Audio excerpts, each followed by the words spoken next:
Are you ready for some football? Because if so, you're in the wrong place. My name's Joshua. And I'm Abby. And we made a game called Welterweights that we're here to show you today. I designed Welterweights, and Abby did the beautiful illustrations. Welterweights is a game for two players that simulates a boxing exhibition.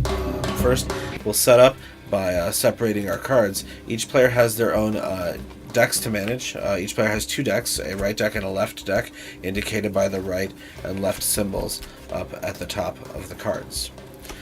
So we would start with our score marker off to the side because we don't have any points, and on knockdowns we're going to put that on 0. We've got our character card that's going to allow us to execute a special ability, and a list of combos to remind us what our options are. Off to the side we've placed a stack of cards that say dazed. These are junk cards that will be added to your deck to represent slow thinking as you've been hit over the course of the game. So to begin, turns are played simultaneously. You'll each look at the top 4 cards of one of your decks, and you'll choose between 1 and 3 cards to keep. So I might, for instance, choose these 2 cards here. I'm going to keep these 2. Cards that are not chosen will be placed face up at the bottom of your deck, so that when you hit your face up cards, you know it's time to shuffle that deck. Okay, and then you'll look at the top 4 cards of your other deck, and you'll choose again between 1 and 3 cards to keep. The total number of cards that you're going to keep has to be 4. 4, yeah, thank you. And then you will choose the order in which you would like to play those cards. So if I wanted to play them in this order, I would arrange them in this order. Once you've arranged the order, for the most part, they cannot be changed. Each card has a few markings up at the top, a right or left to indicate what deck it's going to be in, a speed that's going to indicate the turn order in which it's resolved. So dodges and blocks are resolved first, they'll have a 0. Some cards will have a 1, they'll be resolved before punches that have a 2, which will then be resolved before punches that have a 3. Each punch also has a power of 0, 1, or 2. That's how many dazed cards the other player is going to receive if you manage to hit them with that punch. So let's go ahead and order the cards we're going to play and see what happens. Alright, so once we've chosen the order, they're going to be played in this order, and for the most part you can't alter the order once they're chosen, so you need to predict what the other player is going to do. So we're going to reveal the top card that we've chosen. I've thrown a dodge, and Abby's thrown a hook. And if I dodge to my left, I've moved my body this way, and she threw I just off miss to the him. side. Yeah. Okay, and then we'd go ahead and discard these. And again, cards that we looked at but did not play are placed here under the deck. Cards that were actually played are going to be discarded, so we can't use that card again this round. So now here, I've thrown a jab, which goes to my left, and Abby's thrown a dodge, but to her right, which means she's moved her body towards my jab. I dodged right into the punch. And so I would score 1 point because I've made contact. A jab has a power of 0, so I don't deal any damage to her, but I still get a point. Okay, and then we did go ahead and discard these. And I'm going to follow that up with a cross, which a cross that follows a jab is in boxing parlance the old 1-2. That jab sets up my cross for a combo to make my cross faster. So instead of having a speed of 2, my cross is going to have a speed of 1, which means it'll resolve before Abby's uppercut, which has a speed of 2. Her punch is going to be discarded because mine was faster. I was coming in too slow. And then because it has a power of 1, it's going to deal a dazed card. So she's going to take one of her dazed cards and put it on the top of the deck on the side of her body where she got hit. And then finally, I'm going to play a block. And I'm playing a cross to my right. Now, a block is has a left or right to indicate which deck it goes in, but it's played straight forward to the center. It blocks punches from both sides, but you only have a few of them, so you'll want to be strategic when you use them. You don't want to throw them out and end up blocking when she's just trying to dodge. That would be discarded, and then we would move this turn marker up 1, and then we would do it again. All right. Ooh. Bad luck here. I've wasted a block when she just dodged here. Go ahead and discard these. Now, once per round, you may flip your character card to peek at the next card being played by your opponent, and then you can change the order of your cards if you want. So I know that she is going to dodge Again. to her left again. So I'm going to change the order of my cards and go ahead and throw this very powerful haymaker. She's dodged into that haymaker. It deals 2 dazed cards to her, and I get a point. So I'm going to move up here 1, and she's going to take 2 dazed cards and put them on top of that deck. And then we're going to go ahead and discard those.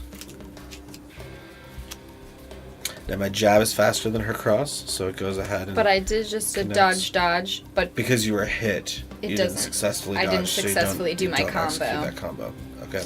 So the jab is faster than the cross, so the jab connects first, so I'll get a point, and then they'll both be discarded. And because I've connected 2 punches in a row, now another combo is if you connect any 2 punches in a row, your third punch in sequence is faster. So that would bring my jab to a 0, which is an interesting situation. A punch with a 0 versus a dodge or block with a 0. That punch would go ahead and resolve before the dodge or block, so that would still deal a point to me. Again, it has no power, so it doesn't deal any dazed cards to her, but it would still give me points. Now, those points are important because they're one of the ways that you can win. Just like in real boxing, there's 2 ways to win. You can win by scoring more points than the other player, or you can win by knocking them out. Now, in welterweights, what we've done to simulate a knockout is, as you deal these dazed cards, if a player ever looks at a whole hand of dazed cards from the top of their deck, then that turn is... ended prematurely, and they fall to the mat. They incur a knockdown, so they're going to move up 1 on the knockdown chart. If you knock them down to the mat 3 times, then the game is called on a technical knockout. Also, if a player reaches 25 points, they go ahead and deal a knockout punch immediately, and the game is over. Again, you can win by points or by knocking out the other player. Go for round 3. I'm going to get you this time. Uh-oh, got all those dazed cards in there, though. Dazed cards in your deck can be played. If you play them successfully, you're going to go ahead and return them to your deck. However, when you play them, you're going to leave yourself open to being vulnerable to punches and potentially just acquiring it right back. And I'm going to flip my card to peek at yours. Throwing an uppercut to your left. And it's uppercut that's faster because it follows a dodge. Okay, great. So I'm gonna block that. Ooh, okay. So I've successfully placed my dazed card. I can now put it back into my hand, and I'm less likely to draw 4, which is good for me. All right. Now 2 punches thrown to opposing sides will both connect because we've each left the other side open. So these have the same speed and the same power. So we're each going to get a point. I'm going to receive a dazed card on the top of my deck here, and Abby's going to receive one. on top of that deck. I've reached my face-up cards, so I'm going to go ahead and draw these cards, shuffle the rest, and then continue drawing until I have 4.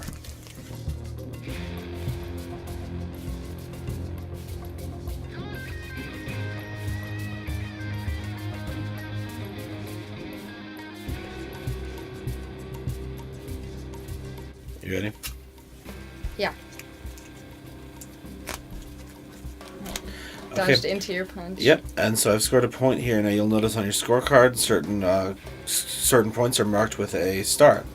If you score a point that's marked with a star, it deals 1 more dazed card than it would normally punch. So a jab, which normally deals 0 dazed cards would deal 1 dazed card. But a Haymaker, which normally deals 2 dazed cards, would deal 3 dazed cards. So the timing of these start points is critical to knocking out your opponent.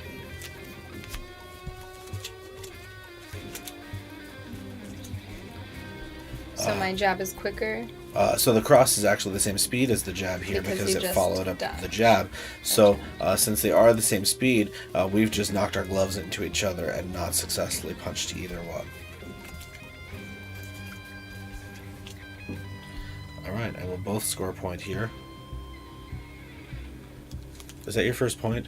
Nope, second. Okay. I shouldn't have stacked the deck against you.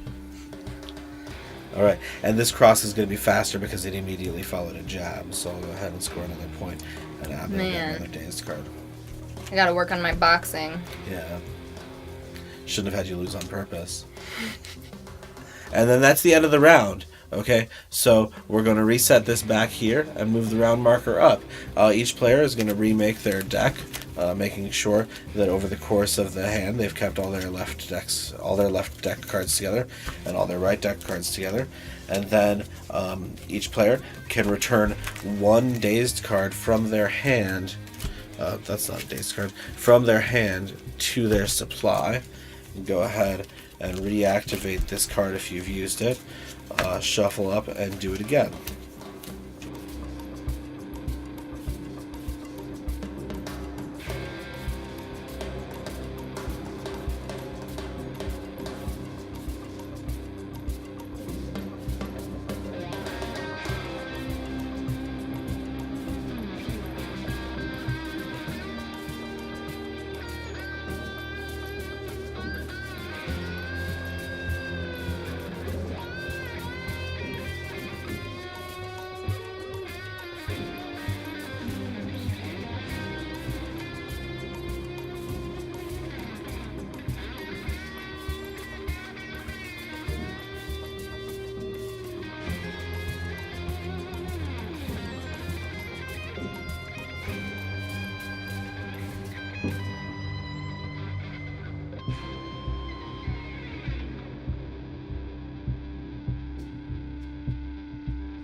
So Abby has run out of dazed cards, which means she's going to get knocked down to the mat. So she'll incur her first knockdown, move her counter from 0 to 1, and anytime that you get knocked down to the mat, any remaining bit of that turn is discarded. You search your deck for a dazed card and return it to the supply, and then reshuffle your deck.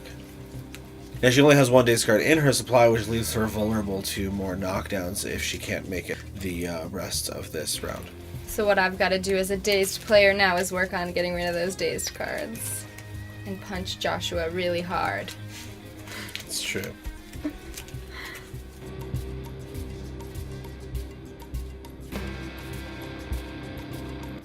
So, round 3 is special. In round 3, instead of looking at 4 cards from each hand, you're only going to look at 3 cards from each hand. As you fight, you're thinking a little slower. You've been hit a couple of times. You still keep a total of 4 cards to play, but you have fewer cards to choose from.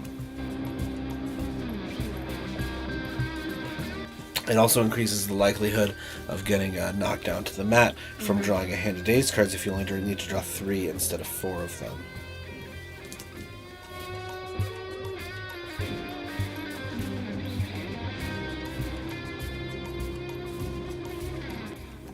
And block.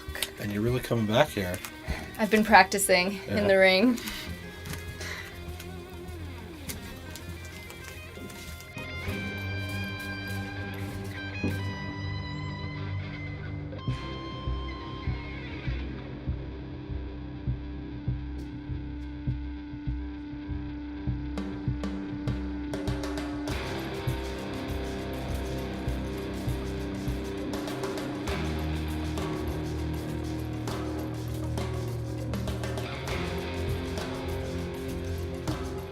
You're more animated for this than I am. I'm always animated. That's true. I'm an animator. Yeah. See what you did there.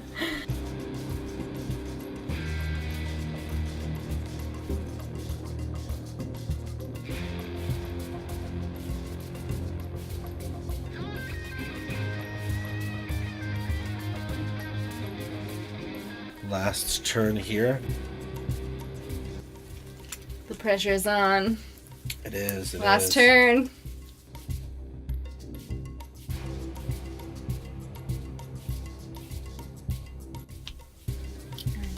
You land the final punch of the round. And that's the end of the game. And the game has ended by points, and the score is 23 to 10. Okay. Well played. Yeah, I wasn't able to get that knockout win, but a win by points is still respectable. Thanks so much for joining us here today as we played Welterweights and showed you how it works. Let us know if you have any questions about the rules.